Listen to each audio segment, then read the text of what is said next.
a few other bits and pieces on the way. But the most important part of the final hour today is the fact that our good friend Joe Wilkinson's back with us. Hi, Joe. Hello, mate. How are you? Not so bad, not so bad. How are you? I'm very good, yeah. Very good. We want to talk about your year throughout the next 40 minutes plus, if we can. You've had a single out every month, haven't you? That was the idea? Well, I launched up again at this April was the first one, and then I think it was June. So it was every sort of 8 weeks. Every 8 weeks. Roughly, So yeah. 4 we've had pretty much. Yeah, it's four of this year. That was the goal, and I've managed to get there by the skin of my teeth. So and it's there's next, a new one out next today. new one out today, Yeah. which we're going to play.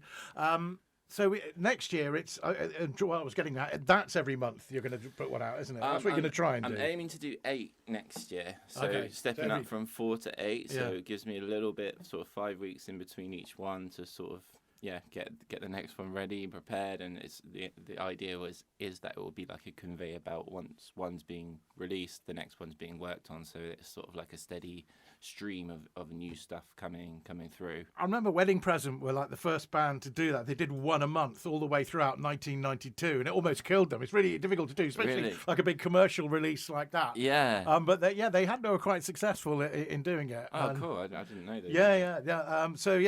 But it's not easy, is it, to actually, people think, oh, well, you just write a song and get it out there these days straight on the internet. That's pretty easy. There's not a lot of hassle in there, is there? Oh, there's a lot to it, from first when you write a song, obviously you've got to record it, so you've got to capture it, then you've got to think about how are you going to, it's one thing having the song, it's another thing how are you going to present it to people, how are you going to market it to people, how are you going to make it interesting and make people want to listen to it.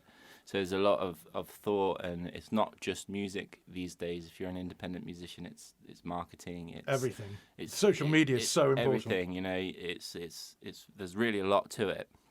I guess back in the day, Slade would write, some lyrics on the back of a fag packet, go in the studio the next day, record it, and then leave it up to the record company. That's it. Yeah, that's it. But independent artists these days, you are your own record company, so you've got to put the hours in and the effort and do all the jobs across the board, really. So tell us about your following then. With the release of these singles this year, has it made a big impact on the amount of followers you have? Sure. Yeah. I mean, at the start of the year, I think it's gone up considerably since I started putting out these songs, and obviously it's important because you need material to keep it fresh, keep people interested, keep people coming back. So yeah, it's really sort of ballooning out across the social media and meeting people all the time, and yeah, it's really heading in the right direction, which is nice. Yeah, you've got some quite fanatical followers, haven't you? Yeah.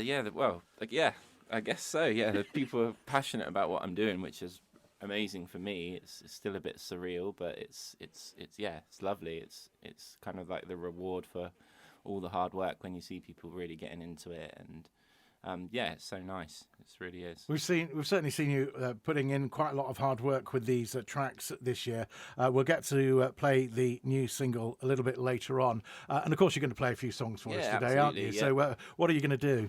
Well, I thought, considering that we've done the 4, I could do like a year around Great that. I idea. could play all of them, and we could talk a little bit about each one potentially. Great. Yeah. Shall I do one? Off you go. Okay, all yours. Cool. So I'll start with the one that we put out first, which was Water to Wine, which came out in April, and you so lovely supported.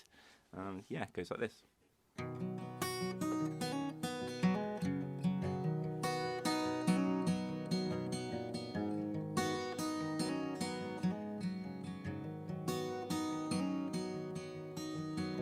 Time's not made for wasting.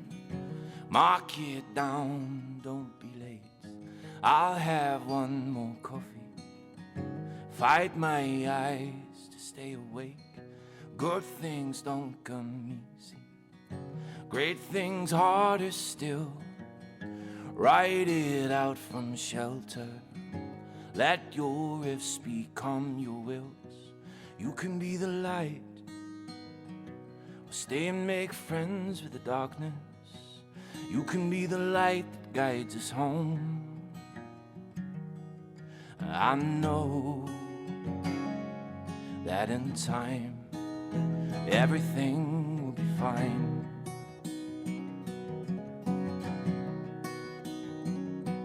Let's wait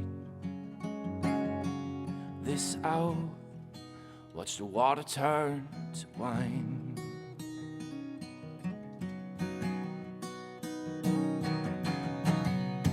Last night was amazing, today just slipped away. I heard it was sunny weather, I was in bed all day. Life's a game of choices, not just black and white. Dive deep and you can find it wrong in every right. You can be the light, or stay and make friends with the darkness. You can be the light that guides us home. I know that in time everything will be fine.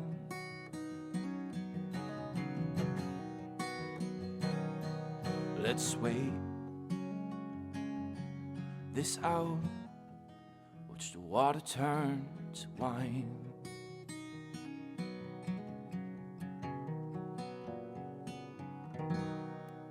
Woo. Joe Wilkinson live in the studio with the first single release of this year, Water to Wine. And so how different do you think your compositions and musically were you to the material that you put out last year? It's evolving, you know.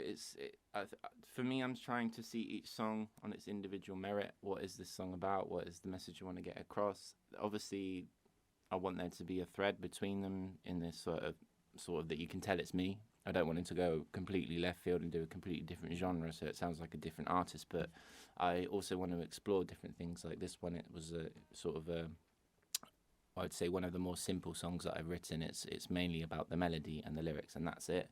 Whereas a song like the one I put out today, there's so much more going on. It's more like a full sort of band, and I think it's cool to treat each song the way it should be and listen to what it should be, and then on each one try to keep that thread going and try to keep it interesting for the listener as well, because I don't want them to expect what's coming, you know. I want to keep things interesting. And you loop things when you play live, which builds up to being, you know, quite a big sound. And actually, I think throughout the year, the songs seem to have had more and more added to them. There was more and more production, and they got bigger and bigger. And that guitar was sounding amazing, like something out of Dire Straits. I think I said at one point.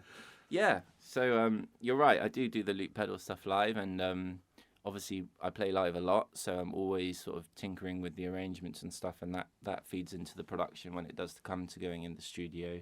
There's a lot of ideas that are already there, and you can sort of lay those loops properly and explore different options, and that's what I've tried to do.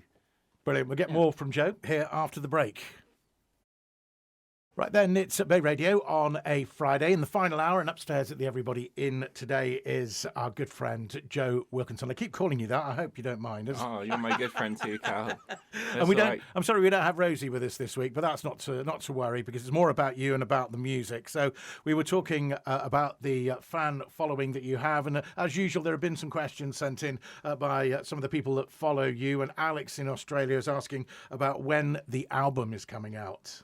Yeah, so I think, you know, the way we were discussing it then about trying to put out a single every couple of weeks, couple of months, sorry. Yeah. That would be crazy, every couple of weeks. I think that's more the strategy that I'm going for right now, because I'm in the building phase of trying to build my audience, trying to get my music out there. And the thing is, with an album, it costs so much money to make one.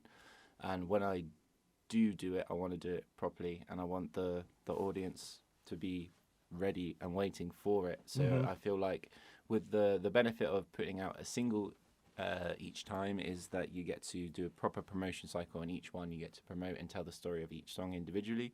If you drop a 15-track album, it's very hard to then go through each track individually and promote them properly. So that's the strategy that I'm going for at the moment. Ultimately, I would love to do an album, and hopefully within the next few years that will be the case. Mate, the way you're going to have a greatest hits album. It'll be good for me. Certainly is. Yeah. Tell us about the song that you played before, Water to Wine. Where did it come from? How did it happen? So that one actually came from when I was living in Germany. I was living in Berlin, and I just signed with a management agency in Berlin. And this was pre-COVID, wasn't it? This was pre-COVID, a couple of years before COVID. And it basically turned out, without trying to tell you a sub story, but I got left high and dry by the management company, and I was kind of there without any money and in a foreign city. Singing for your supper, literally. Literally singing for my supper. And so I wrote that song as a kind of a bit of a letter to myself in a way, like keep going, keep pushing through, everything will come good in the end. And it's kind of, you know, if I feel down, I'd just play that kind of, and it would remind me, keep going on the right path and keep doing what you're doing. And although it, you know, with doing something like this, the progress can be quite slow going, and you don't always, you're so caught up in it, you don't necessarily see the progress, and unless you're able to step back and think, okay, 6 months ago I didn't have that, and now this is happening and this is happening. But it's very easy to just sort of get caught and swept up along the way. I guess looking back, you'll see the snapshots of different periods in your life, but whilst you're in the midst of it, exactly. You're actually there, aren't you? Yeah, and I'm so, I try to live in the moment and focus on what I'm doing, but sometimes I do need to step back and see the progress that's happening. But yeah, that song was just about sort of keep going, keep, you know, stiff upper lip, don't give up. It's difficult to pick a favourite out of the songs that you've released this year, but I've got to say this one slightly edges it for me. Let Me Know was the next one, wasn't it, that came out? Yeah. And I don't know, I think it was just, I just heard this great way that you suddenly just in yourself, the confidence had grown, but the confidence was right there in the song as well. And all of a sudden there was this big, huge kind of, and that's when I think I said about the how you managed to make your acoustic sound almost Dire Straits-like. Yeah. And it just, wow, it was just wowed us when you played it in the studio. And then, you know, when we heard the full production version, incredible. Thank you. So, yeah, we'll talk about that song, but we'll let you play it first. Cool, yeah. So this one, as you said, is called Let Me Know. And, yeah, really appreciated the Dire Straits reference. My dad was happy about that too. We used to play that all the time in the car when we were growing up. So, yeah, cool. It goes like this. You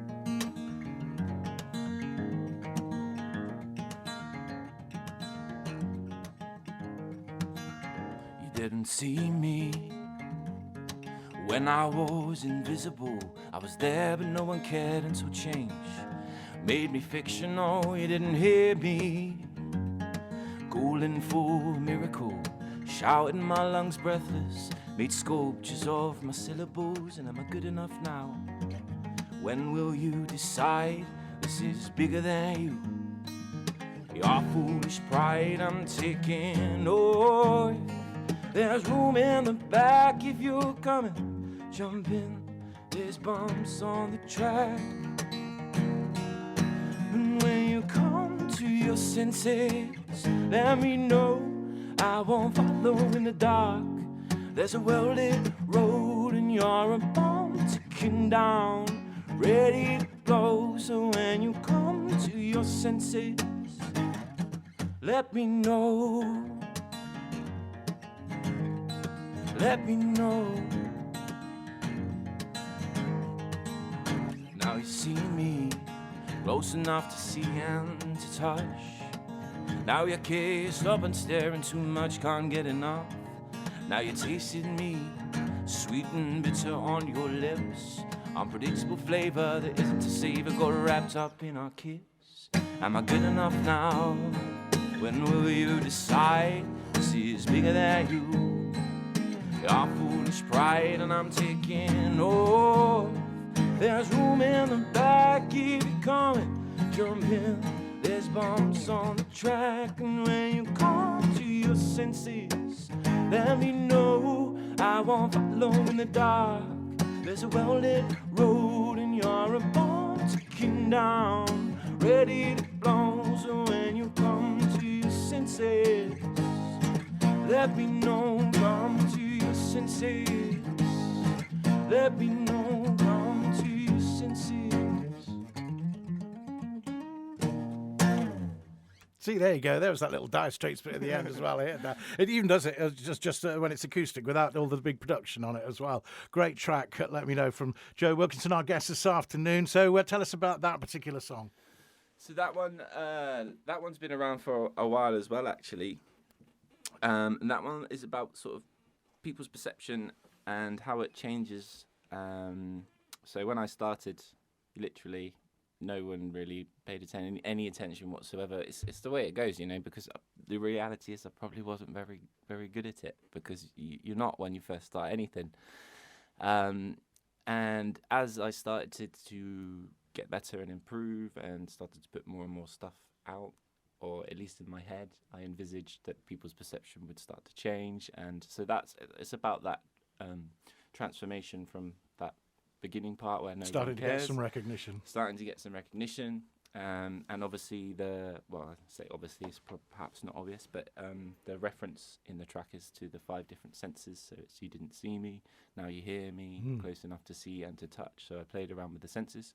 Then in the chorus you've got the come to your senses bit as well. So it kind of all plays in together. Very good. And we captured that really well. I say I'm working with an artist called Julie Thomas who's doing all the artwork for me, and she captured this really awesome symbol which symbolizes all the different senses, and it's all really nice. How does that work? Do you talk about what it is that you want to put together, or does she just come up with something for you? So it's a bit of a mix. So I go to her with, she always asks to see the lyrics. And she reads the lyrics and tries to get her understanding of what the message is of the song.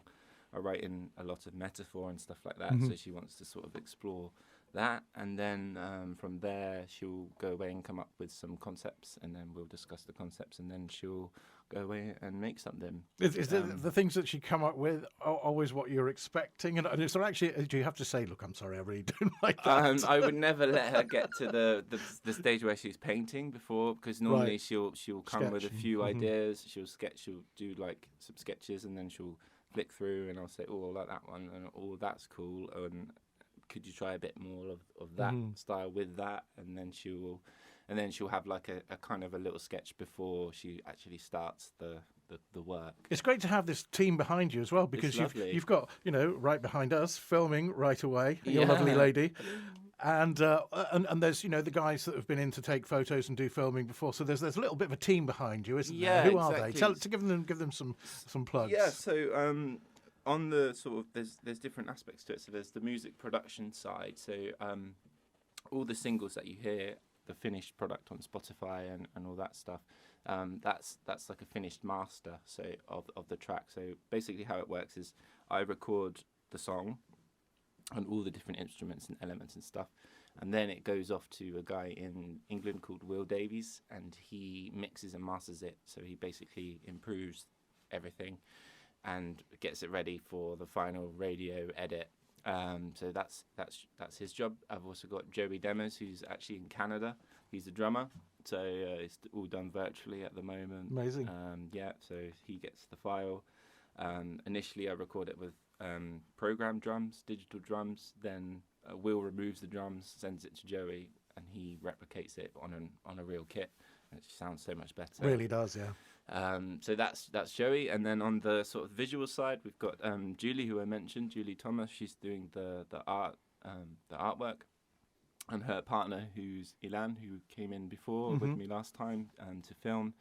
He's a bit of a jack of all trades, but he's the graphic designer, so he will take Julie's canvas and put it into the computer, digitize it, add the text, so we get the finished the image that you see when you click on the song. So that's what he does. And then Manon is in the corner filming.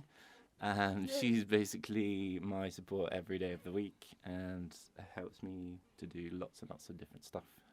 She's a roadie, she's the camera person, and looks after your mental health too. Looks after my mental health too. Yeah, very important. See, it's not just writing a song and playing it and sticking it on the internet. There's a whole lot more besides, as you mentioned. It's so nice because these are all people who want to help me, and they've bought like yourself, Carol, and Rosie and. Well, it's a pleasure for us to be able to play your material. Yeah, it really is. It does make such a difference because it can be such a solitary existence doing a creative pursuit, and when you start to build a team of people around you that really believe in you, and I would extend that to my supporters and fans. As well, indeed, yes. They sometimes you think, leaving a little comment, oh, I really enjoyed that. That can hit me right at a low point in the day, and it boosts me back. You're suffering a little bit of lack of confidence, and somebody says, "Oh, just listen to this." And people coming along to gigs and saying, "Oh, I heard you on Bay, for example." I've had that quite a lot, or You know, I saw you on Facebook and really liked it, and now we listen to the song all the time, and you know, we play you in the car, and it's just really nice, you know. So it doesn't feel like I'm doing it alone anymore. It feels like I've got all these people that see the development in me and they want to be part of it. And this sort of interaction, like Christina from Germany, who's asking, when did you know that making music was what you wanted to do with your life? Oh, that's a tricky question. I mean, I first picked up the guitar at age 12 by accident, actually. My friends were learning and they were having lessons, and I went round and they had the guitar, and I thought, oh, let's have a go at that. And I picked up a few riffs quite quickly, and I thought I learned the... Okay. And I was it used to be Smoke on the Water, and then it became that. Yeah. I learned that one too. So yeah, that got me quite interested in that, and I got a guitar for Christmas, and from then I got kind of hooked on it. But in my mind, it was always a hobby. It was something I loved to do. It was never something like. Sometimes you get parents who like, you must learn piano. You must sit there every day and do 3 hours piano, and it becomes something that you hate. For me, it was the opposite. You couldn't get the guitar off me. And were your parents very supportive? Very supportive. They won't tell you it's not a career. You've got to actually get a degree as well. Well, I did do that as well. Yeah, exactly. So eventually it was all right then. Yeah. So no, they've been always supportive of me from the beginning. But to answer Christina's question, I was at uni. I was doing something completely non-music related. I studied business and law, and I was very shy and introverted, but I was starting to write more songs and starting to sing and explore that. And I wasn't really enjoying the degree. Everyone around me was sort of going off and getting jobs for accountancy firms and lawyers and all this stuff. And my heart just wasn't in it. And I had a burning passion for the music. And I thought, you know, why not actually give it a go? I've got my degree now. That's there to fall back on. If I want to go and do music for a year or whatever and see what happens, then let's do that.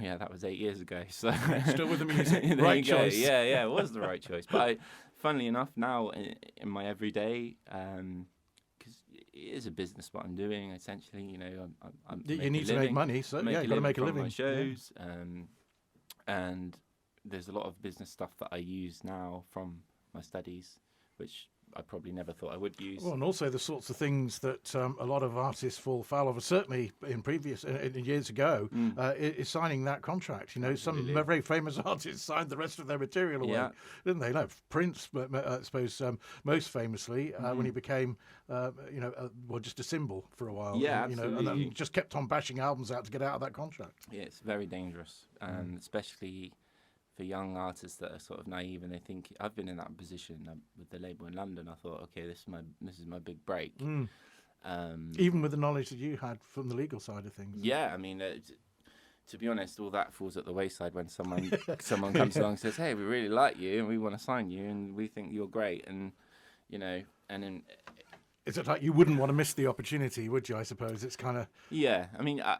I don't regret that decision at all because I learned so much from it, and it's all about learning. And for example, Let Me Know was a little bit based on that experience with the label as well. So, and the song I put out today came from a hard time and a hard experience. So you need those down times and those hard times to produce good material. You see, the whole experience adds up to putting the product together, I suppose. Yeah, I mean, I think with music as well, maybe other artists not so much, I'm not sure, but I always try to write from such a personal, it's something that's happened to me or something that's affected me, or I'm writing from my own perspective, I'm not writing about a character.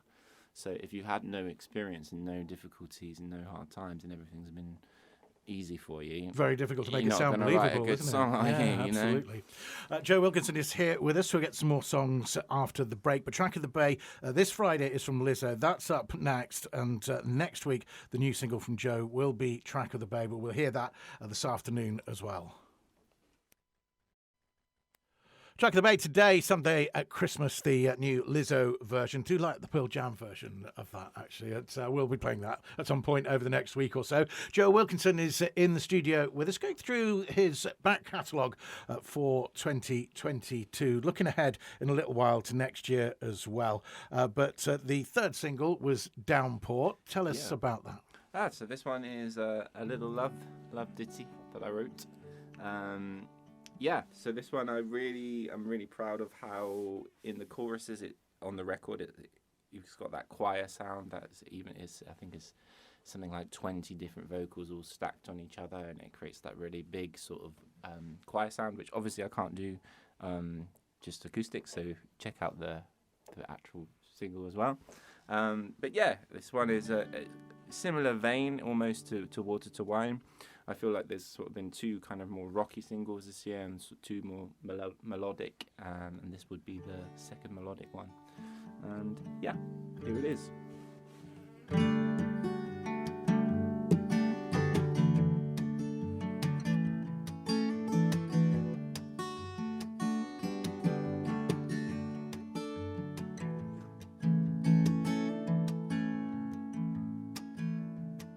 When you're in a hurry and all your lights turn from green to red, don't you worry, babe, my hand's behind your head. Find it funny how you found me in the dark. You came running up to fill my hose with sparks.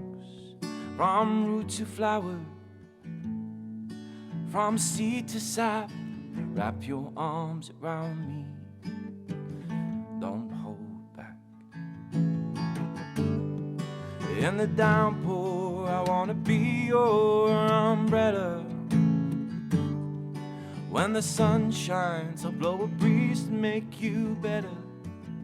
The snow don't feel so cold. The wind, it barely blows when you're near. I grow. Oh,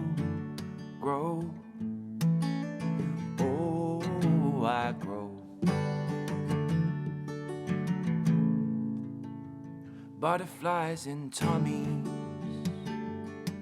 I thought that they had all lost their wings. I start running now, the bites have lost their sting. We can ride the wave, just like you said. Wrap yourself around me like a needle to a thread. In the downpour, I wanna be your umbrella. When the sun shines, I'll blow a breeze to make you better. Snow don't feel so cold.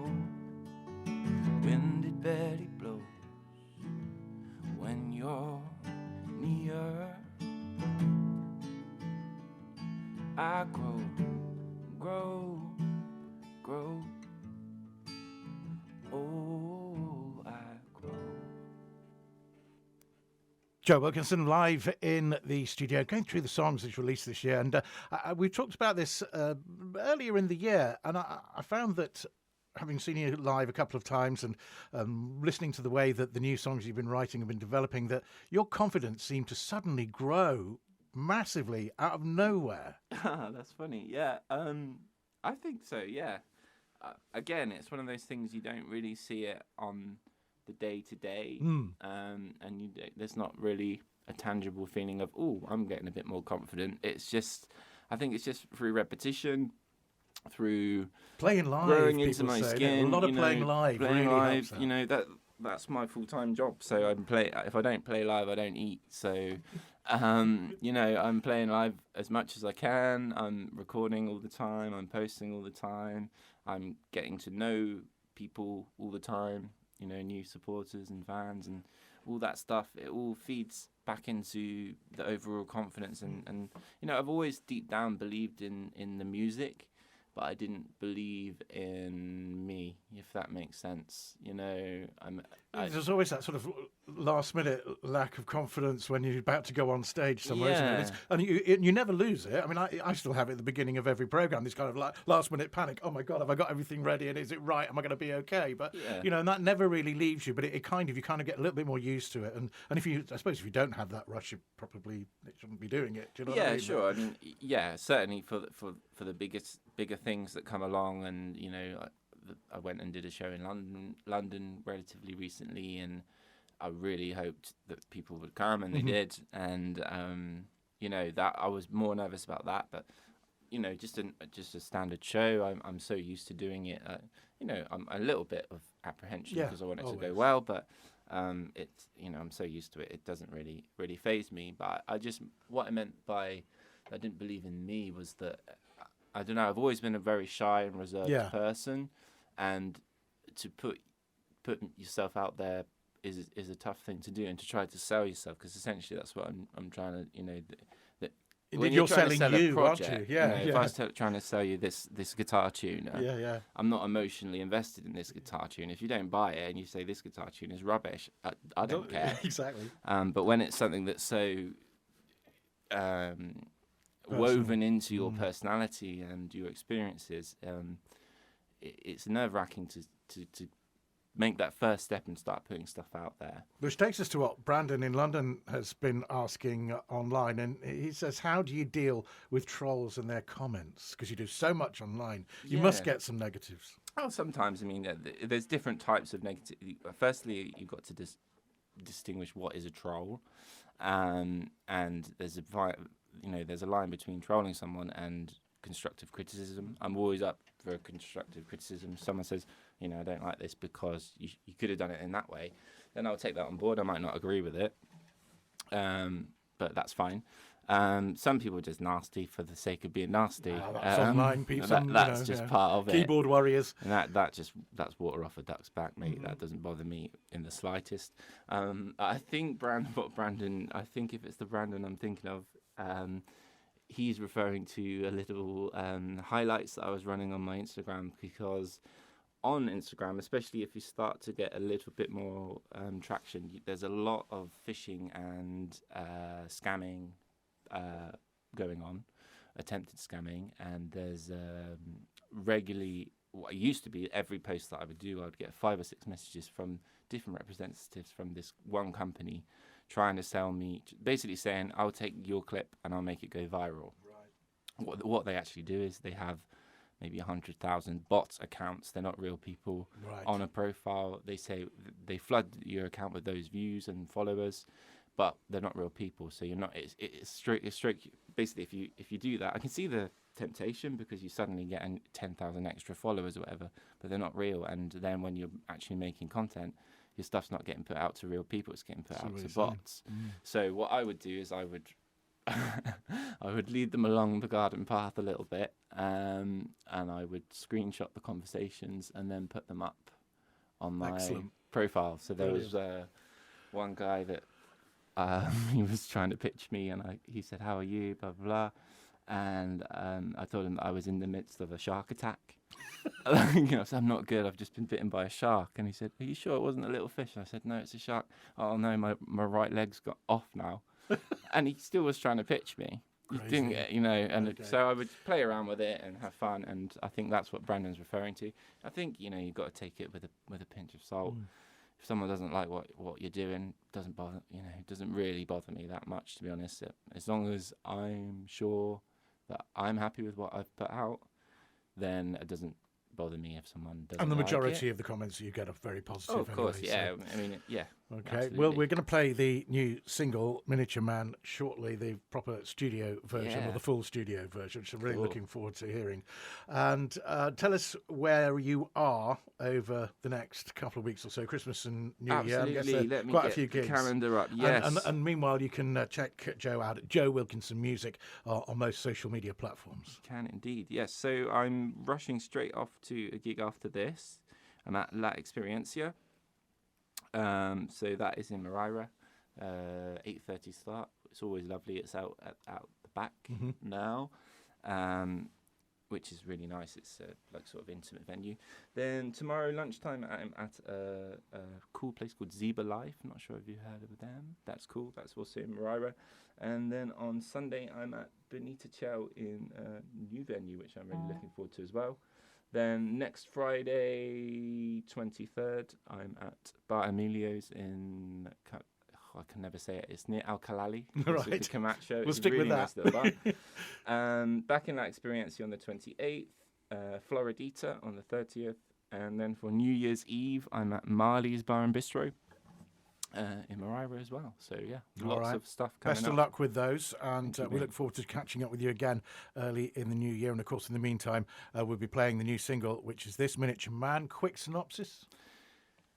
Got my heart broken. Fair enough. It's a love song. Yeah, well, a little bit. Breakup song. A breakup song, yeah. Cool. All right. Great to talk to you. Have a Merry Christmas. Thank you, mate. Happy you New too. Year. Happy Christmas. Catch up with you guys soon. Thank you very much. Looking forward to this. Joe Wilkinson, new single.